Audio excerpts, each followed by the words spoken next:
justicier. Rio Mobutu, mon bonicier. Rio Mobutu, mon symbolier. Rio Mobutu, le bâtisseur. Rio Mobutu, le créateur. La concentration des pouvoirs, les louanges, la gloire, la popularité, tous les médias mis au service d'un seul homme. Moi, je l'ai fait, mais je ne pensais pas que c'était mauvais à l'époque. Mais là, le Congo était le plus grand village. Partout où il passait, il voulait qu'on chante, qu'on danse en son honneur. C'est ce que j'ai fait faire, puisque j'étais responsable de la mobilisation, propagande et animation politique du parti-État de l'époque. Il aimait ça, il adorait ça. J'ai pris la photo de Mobutu, je l'ai mise dans les nuages. Et avant le journal télévisé, on voyait Mobutu surgir des images, comme un dieu, effectivement. Parce que les enfants, les petits, croyaient qu'il était effectivement Dieu, puisqu'il sortait des images. À chaque journal télévisé. Quand je l'ai fait, il était tellement content. Il m'appelait, il dit, mais mon cher, c'est ce que tu dois faire.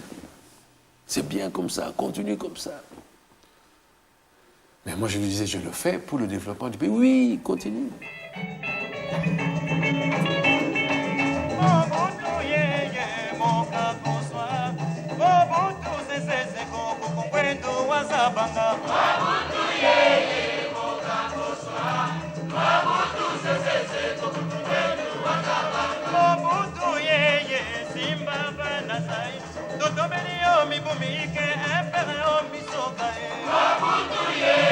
Le mot bouddhisme, lorsqu'on en parle, c'est quoi exactement?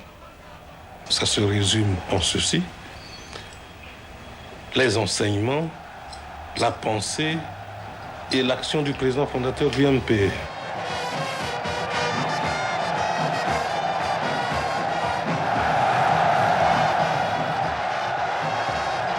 Mobutu, à un moment donné, il se prenait vraiment pour... il ne croyait plus qu'il était un homme. Il était devenu Dieu.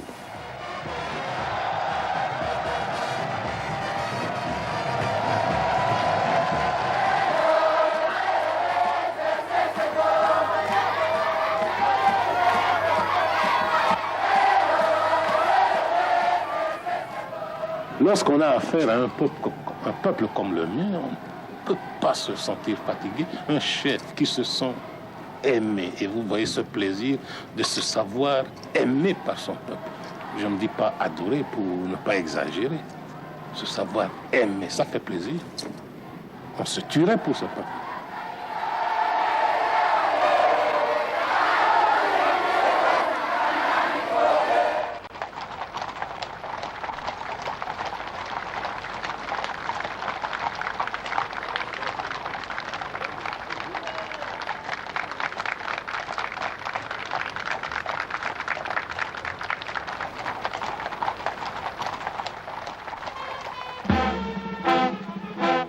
La rhétorique officielle tourne à l'ivresse. Plus besoin de saints ni de christianisme. Le Christ était le prophète des Juifs.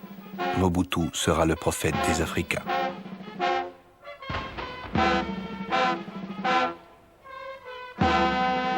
Mais la population se lasse de danser à longueur de journée. Ventre affamé n'a point de rythme, ni d'oreille. Les bouches parlent. Elles commencent à dénoncer le MPR, ce mouvement populaire de la Révolution qui devient le mouvement des pourris de la République.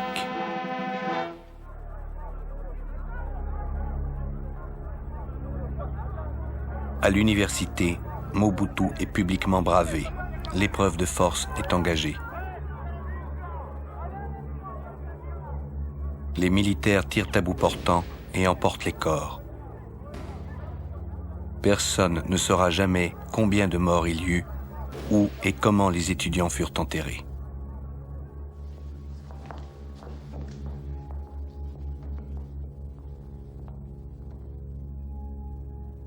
Les leaders de la contestation passent en jugement.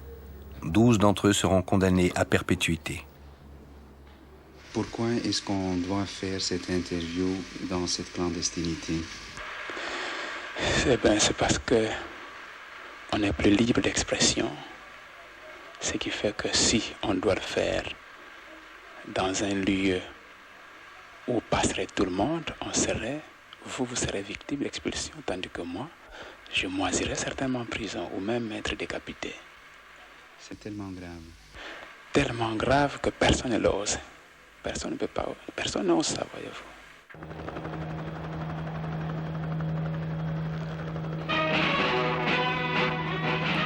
Le président Mobutu fait fermer l'université et incorpore les 2000 étudiants dans l'armée.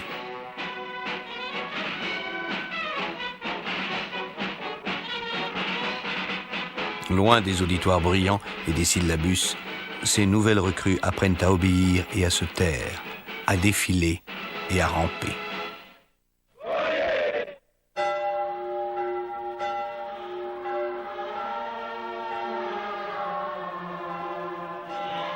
Après l'université, c'est au tour de l'Église d'oser émettre des réserves et de critiquer le parti État et son président fondateur.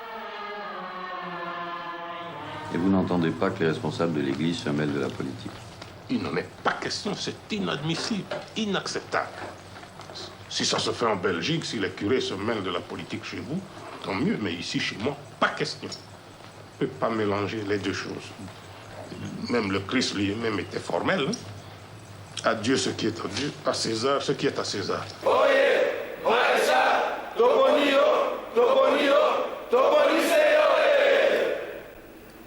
Soldats zaïrois, notre serment.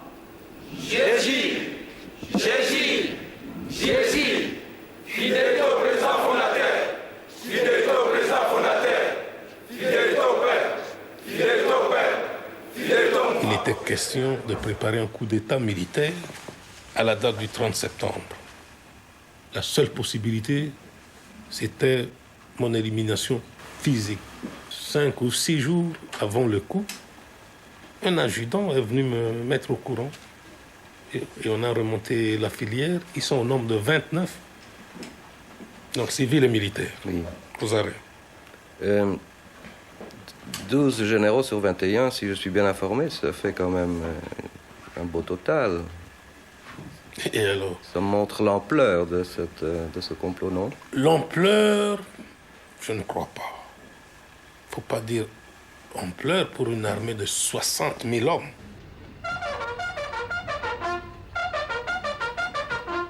Alignement. Gardez-vous. Major des forces armées zaïroises coupables de trahison, de complots militaires et de manifestations et réunions publiques sans autorisation, les condamne en conséquence aux peines suivantes. À la peine de mort pour trahison, à la peine de mort pour complot militaire, à 5 ans de servitude pénale principale pour violation de consignes. Prononce une peine unique, la plus forte, soit la peine de mort. Au général, je suis innocent, mon chef m'a blanchi et j'ai introduit mon recours en annulation auprès de mes avocats. Bonsoir, mon ami. À l'issue du procès, 13 officiers sont exécutés. Suis à vous. Il y a quelques années, lors du procès de la Pentecôte, comme on l'a appelé, vous m'avez dit, dans une interview que j'ai eue avec vous, il fallait poser un exemple. Je suis le chef du compte fait. Il fallait poser un exemple. Est-ce la même motivation qui est à la base des condamnations, des exécutions du procès le plus récent? Vous avez toujours cette idée-là. C'est cette idée-là que vous partez. Je ne sais pas. Mais je dois vous dire tout de suite là que des situations de ce genre seront toujours, mais sans pitié, mais avec rigueur réprimée. Ça, c'est moi qui vous le dis. Et je le dis même brutalement. Plus de clémence, comme vous l'aviez savant. Parce que nous savons d'où ça vient. Voilà. Sur le plan intérieur... Mobutu cumule et accumule. Il ne compte plus ses milliards en dollars, ses villas en Afrique, ses châteaux en Europe, et organise dans sa luxueuse villa de la Côte d'Azur de fastueuses réceptions pour la Jet Society internationale. Parmi les invités du jour, le général Lacaze, chef d'état-major du président Mitterrand. Monsieur Bemba Saolona, président du patronat au Zaïre. Monsieur Herman de Croo, ex-ministre belge. Monsieur Pierre De Vos, directeur de l'information à la radio-télévision belge. Monsieur Melvin Daimeli, député, président du Black Caucus au Congrès américain. La famille du président Mobutu.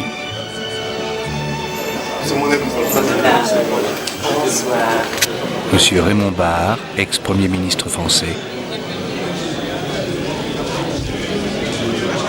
Monsieur Jean-Christophe Mitterrand, fils du président de la République française. Le couple présidentiel.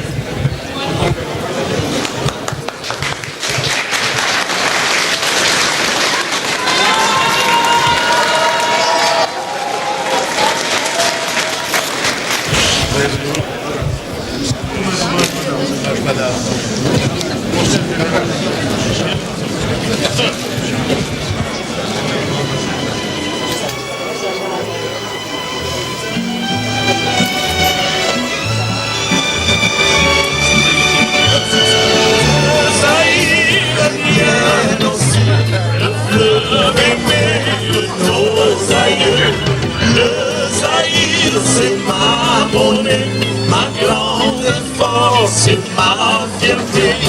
MPR, c'est mon parti, unissant tous les Zaïrois.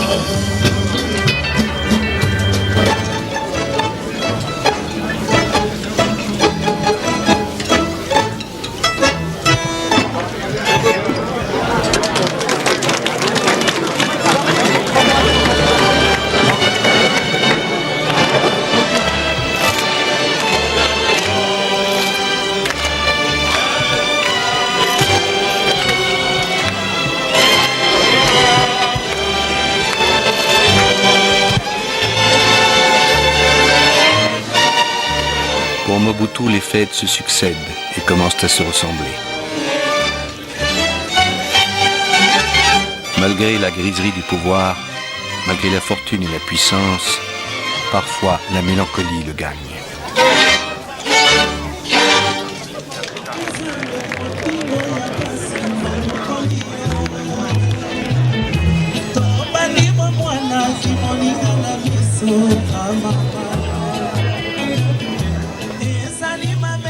J'ai vu les fêtes familiales, justement, changer de nature. Au début, c'était des fêtes véritablement familiales. Un chef de l'État qui n'avait évidemment pas de problème d'argent, mais enfin qui restait tout à fait familial et raisonnable. Et puis j'ai vu, peu à peu, tout cela déraper. Passer alors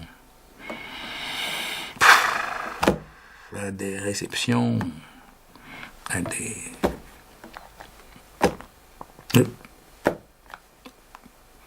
où rien n'était trop beau, où rien n'était trop cher, où rien n'était trop riche. C'était oui. Il distribuait énormément.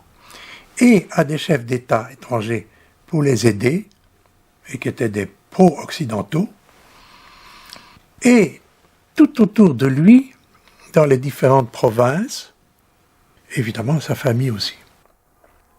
C'était très généreux. À des politiciens étrangers aussi? Ah oui. Ah oui. Qui venaient lui demander ou... C'est-à-dire qu'il y a des gens qui venaient lui dire, écoutez, voilà, nous allons entrer en période électorale. Si nous gagnons, nous allons beaucoup vous aider. Mais vous savez, toute période électorale, il faut des sous. Et je sais qu'il en a donné. Well, Zaire is among America's oldest friends, and its president, President Mobutu, one of our most valued friends. The entire continent of Africa. I found President Mobutu's analyses valuable, and we support him as he strives to peacefully resolve problems. And we thank him for his leadership, and we are proud and very, very pleased to have you with us today. Thank you, sir. Son ami, le vrai, celui qu'on a pensé qu'il était l'ami éternel, c'était sans doute George Bush. On sait qu'il a même adopté certains des enfants de Mobutu. George Bush, ils se sont connus à l'époque de la CIA. À l'époque de la CIA, on sait qu'ils se sont retrouvés vraiment en famille. Mobutu, sa femme, ses enfants. Et George Bush? George Bush, sa femme, ses enfants et même sa mère. Ils ont habité longtemps dans la maison familiale de Bush. Ils se sont revus? Ils se sont revus plusieurs fois. Ils se sont vus au total 24 fois. Le 4 octobre 1973, soit 16 ans jour pour jour, je m'adressais pour la première fois à l'Assemblée générale de l'Organisation des Nations Unies. Depuis, bien de situations abordées alors ont subi de profondes mutations. Au moment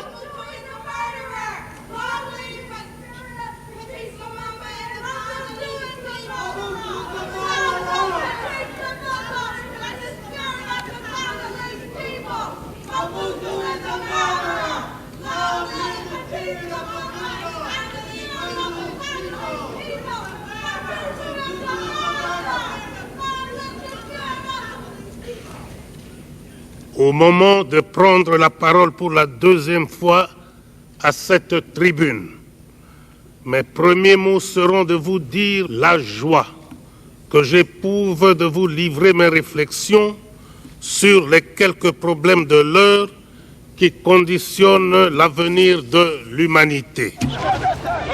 Le pouvoir est descendu dans la rue. La liberté, cette très chère liberté, se mêle intimement à l'anarchie. C'est vous dire que chaque fois qu'on veut parler des droits de l'homme, il faut d'abord savoir de quel droit et de quel homme il s'agit exactement. Alors, monsieur le Premier ministre... Mon cher ami, vous êtes dans une forme comme toujours éblouissante. Pas comment vous faites là, malgré le travail. Vous êtes toujours dans une forme extraordinaire. Je voudrais tout d'abord vous dire toute ma joie d'avoir à nouveau rencontré le président. Vous savez l'estime dont le président jouit en France comme en Europe, et qui est très grande, le respect dont il est entouré dans nos pays. Vous savez l'amitié qu'on lui porte. Et puis alors, s'agissant de moi, vous savez que j'ai pour lui des sentiments très profonds et très respectueux, mais qui sont les sentiments de l'affection. Si bien qu'un entretien avec le président est toujours pour moi quelque chose d'extrêmement agréable et où j'apprends toujours beaucoup. Je suis un ami du Zaïre. J'ai eu l'occasion de le montrer. Et je suis un ami personnel du président fondateur. C'est peut-être mieux que vous le disiez vous-même, monsieur le président. Ah bon, dans ce cas-là, c'est fait. Du président fondateur, que je connais très bien depuis longtemps. Alors vous me dites pourquoi. D'abord, je vous le dirai très franchement, par amitié pour le président fondateur, Mobutu Sese Seko, que j'ai vu à Paris il y a quelques semaines, et qui m'a invité à venir le voir. Et aussi parce que... nous sommes des citoyens français, mais nous sommes des citoyens du monde. Beaucoup de problèmes actuels sont des problèmes mondiaux, et il faut connaître les problèmes mondiaux sur place. Dans toutes ses amitiés avec l'extérieur, il avait un esprit diplomatique. C'était un maître en diplomatie. Et il y avait toujours trois as. L'as de cœur, c'était la Belgique. Parce que finalement, à travers tout ça, la Belgique était au centre de sa diplomatie, et surtout, de nouveau, comme toujours dans le monde africain, ses relations personnelles avec le roi Baudouin.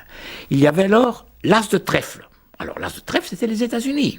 L'apport, l'argent, la puissance américaine, la guerre froide, et il l'avait toujours lié avec tous les gouvernements américains, et avec les présidents, à travers d'ailleurs de liens mystérieux avec la CIA, avec le State Department, avec le Conseil de sécurité. Il avait des liens extrêmement, extrêmement étroits. Et puis alors, il y avait l'as de carreau qui était la France. Et puis il y avait la dernière carte, que j'appelle moi l'as de pique, et qui était tantôt les Israéliens, tantôt les pays arabes, tantôt les pays de l'Est, c'est-à-dire la Roumanie et la Yougoslavie, avec qui il avait des liens étroits avec les différents chefs d'État. Donc, il avait, si vous voulez, dans son carré d'as, il jouait très habilement en tant que diplomate. Ça a été, si vous voulez, une de ses grandes forces, c'est ce génie diplomatique.